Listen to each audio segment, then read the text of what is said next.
It took Solomon 13 years, however, to complete the construction of his palace. He built the palace of the forest of Lebanon, 100 cubits long, 50 wide, and 30 high, with 4 rows of cedar columns supporting trimmed cedar beams. It was roofed with cedar above the beams that rested on the columns, 45 beams, 15 to a row. Its windows were placed high in sets of 3, facing each other. All the doorways had rectangular frames. They were in the front part in sets of 3, facing each other. He made a colonnade 50 cubits long and 30 wide.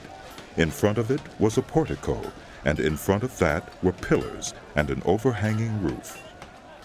He built the throne hall, the hall of justice where he was to judge, and he covered it with cedar from floor to ceiling, and the palace in which he was to live, set farther back, was similar in design.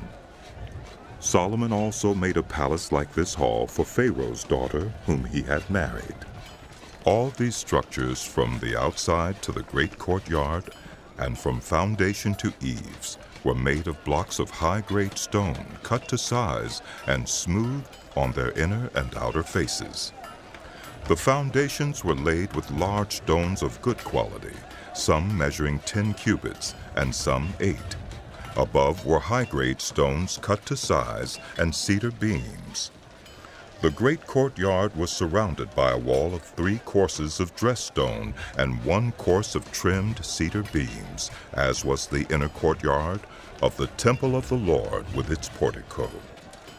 King Solomon sent to Tyre and brought Huram, whose mother was a widow from the tribe of Naphtali, and whose father was from Tyre and a skilled craftsman in bronze. Huram was filled with wisdom, with understanding, and with knowledge to do all kinds of bronze work. He came to King Solomon and did all the work assigned to him. He cast 2 bronze pillars, each 18 cubits high and 12 cubits in circumference. He also made 2 capitals of cast bronze to set on the tops of the pillars. Each capital was 5 cubits high.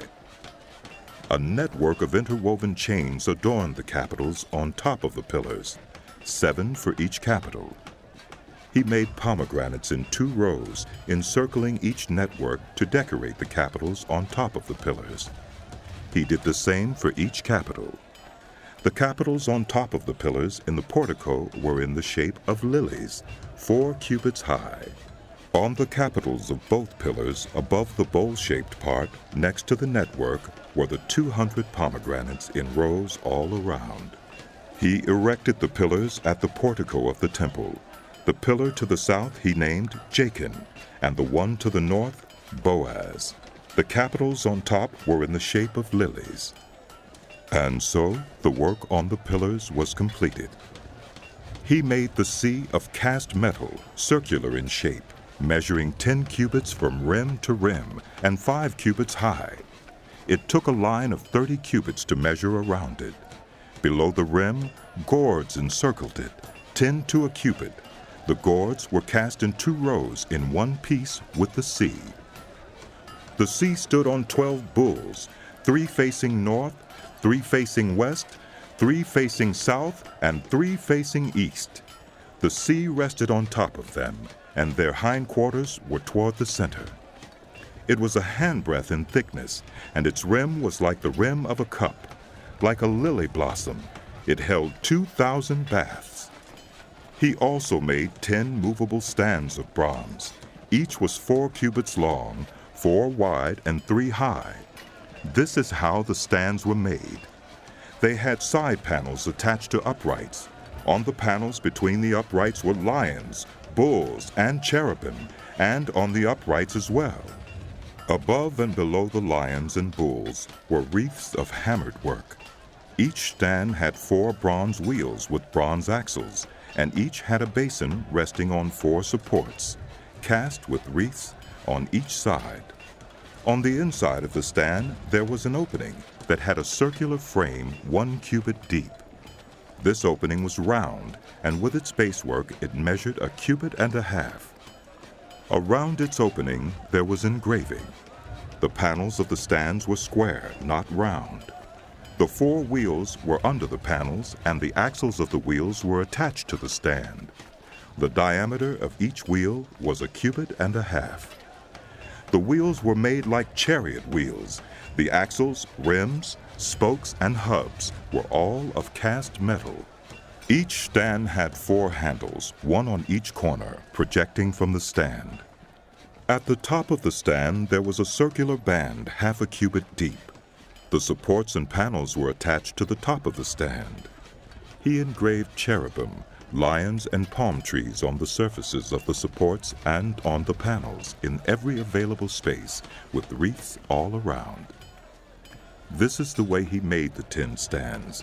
They were all cast in the same molds and were identical in size and shape.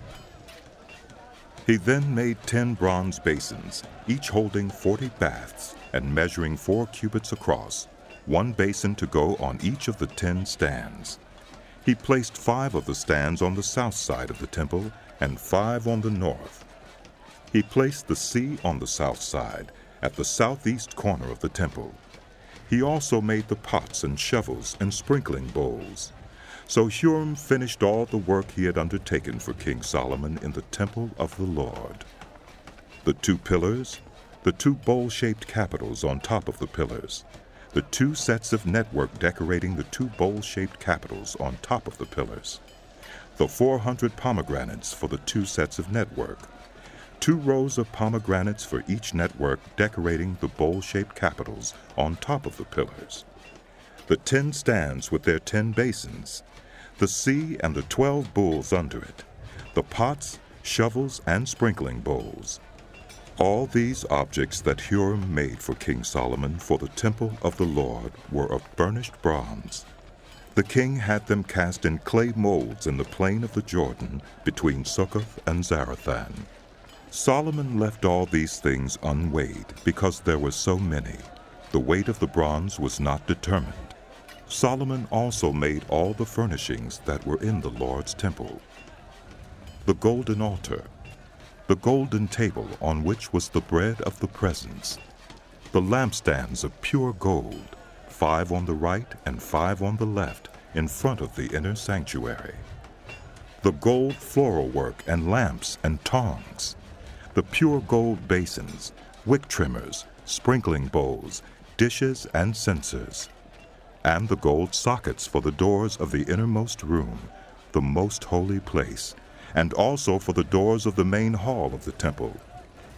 When all the work King Solomon had done for the temple of the Lord was finished, he brought in the things his father David had dedicated, the silver and gold and the furnishings, and he placed them in the treasuries of the Lord's temple.